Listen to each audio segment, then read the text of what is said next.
السلام علیکم دوستو، آج ہم اللہ کے اس نبی کے بارے میں بات کریں گے جن کا ذکر قرآن پاک میں سب سے زیادہ آیا ہے، جن کی شادی ایک نبی کے بیٹے سے ہوئی تھی، جو طور پہاڑ پر اللہ سے گفتگو کیا کرتے تھے، جنہیں اللہ نے نبوت عطا فرمائی، جنہیں بیش بہا اللہ نے معجزات عطا فرمائے، جو اپنے قوم کے کہنے پر اللہ کے حضور درخواست کرتے تھے اور اللہ ان کو قبول کیا کرتے تھے، جن کی دعائیں رب باری تعالیٰ قبول فرمایا کرتے تھے، جنہوں نے جادوگروں سے مقابلہ کیا، جادوگروں کو شکست دی، جن کی قوم نے ان کو قتل کرنے کا منصوبہ بنایا، جن کی قوم پر اللہ نے وعدہ شکنی کرنے پر بہت سے عذاب نازل فرمائے،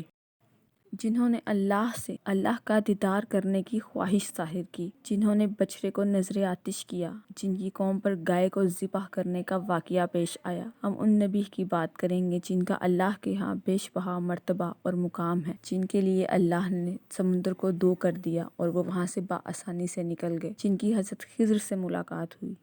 جی ہاں، ہم بات کریں گے حضرت موسیٰ علیہ السلام کی، جن کا قرآن پاک میں بیش بہا ذکر آیا ہے۔ حضرت موسیٰ علیہ السلام اللہ تعالیٰ کے انبیاء میں سے وہ مشہور نبی ہیں جن کے ذریعے اللہ نے بنی اسرائیل یعنی اولاد یعقوب کو فرعون کے ظلم و ستم سے نجات دلائی۔ آپ کے والد کا نام عمران اور والدہ کا نام یوکابد تھا۔ حضرت یوسف علیہ السلام کے مصر پر حکمران بننے کے کچھ عرصے بعد حضرت یعقوب اپنے پورے خاندان سمیت مصر میں آ کر آباد ہو گئے اور پرامن زندگی گزار رہے تھے۔ حضرت یعقوب کے بیٹوں کو اللہ نے بہت سی نعمتوں سے نوازا تھا، ان کی نسلوں کو خوب آگے بڑھایا تھا۔ آپ کی اولاد سے جو لوگ وجود میں آئے انہیں بنی اسرائیل کہا جاتا ہے، جن کا قرآن پاک میں کئی مقامات پر ذکر ہے۔ جب حضرت یوسف اس دنیا سے رخصت ہوئے تو بنی اسرائیل کو بہت زیادہ صدمہ ہوا۔ اہل مصر نے انہیں تسلی دی اور ہر حالت میں ان کا خیال رکھنے کا وعدہ بھی کیا۔ کچھ عرصہ تو وہ اپنے کول کا پاس رکھتے رہے، لیکن اس کے بعد بنی اسرائیل کے عزت و شرف کو تسلیم کیا، لیکن رفتہ رفتہ بنی اسرائیل کے علماء نے اللہ کی طرف دعوت دینا چھوڑ دی اور وہ دنیا کے حصول میں مگن ہو گئے اور اللہ سے دور ہو کر امیر سے حسد اور غریب کو حقیر سمجھنے لگے۔ بنی اسرائیل کے اس طرز عمل پر اہل مصر بھی بنی اسرائیل سے نفرت کرنے لگے،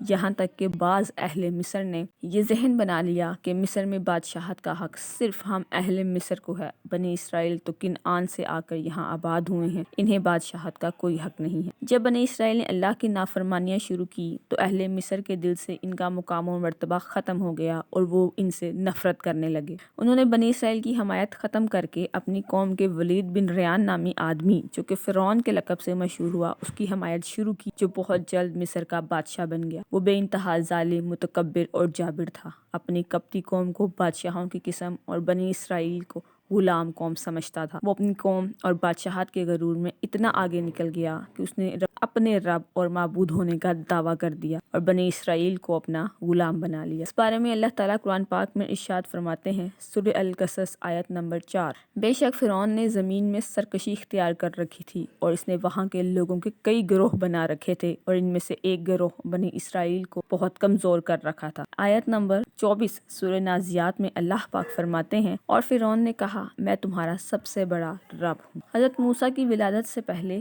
فرعون نے خواب دیکھا کہ بیت المقدس کی طرف سے ایک آگ آئی اور مصر کے تمام قبطیوں کے گھر جلا گئی، لیکن بنی اسرائیل کو نقصان نہیں پہنچا۔ بیدار ہونے کے بعد وہ بہت خوف زدہ ہوا کہ اس کی تعبیر کیا ہو سکتی ہے۔ اس نے اپنے کاہنوں، عالموں، جادوگروں کو جمع کیا اور ان کی تعبیر پوچھی۔ انہوں نے کہا، اس خواب کی تعبیر یہ ہے کہ بنی اسرائیل میں ایک ایسا لڑکا پیدا ہوگا جو اس کے ہاتھوں اہل مصر تباہ ہو جائیں گے۔ چنانچہ فرعون نے اسی وقت بنی اسرائیل کے لڑکوں کو قتل کرنے اور لڑکیوں کو زندہ چھوڑنے کا حکم دے دیا، لیکن تقدیر کے آگے تدبیر نہیں چلتی۔ فرعون جو کہ اپنے خواب کی وجہ سے بہت خوف زدہ تھا، اپنی حکومت کے زوال کا اس کو خطرہ بھی تھا، اس نے ہر ممکن کوشش کی کہ بنی اسرائیل میں کوئی ایسا لڑکا پیدا نہ ہو جو میری حکومت کے زوال کا سبب بنے۔ اس نے کچھ مردوں اور عورتوں کی یہ ذمہ داری لگا دی کہ بنی اسرائیل کی عورتوں میں سے جو بھی امید سے ہو اس کے پاس جائے اور پیدا ہونے والے بچے کے بارے میں معلومات رکھے۔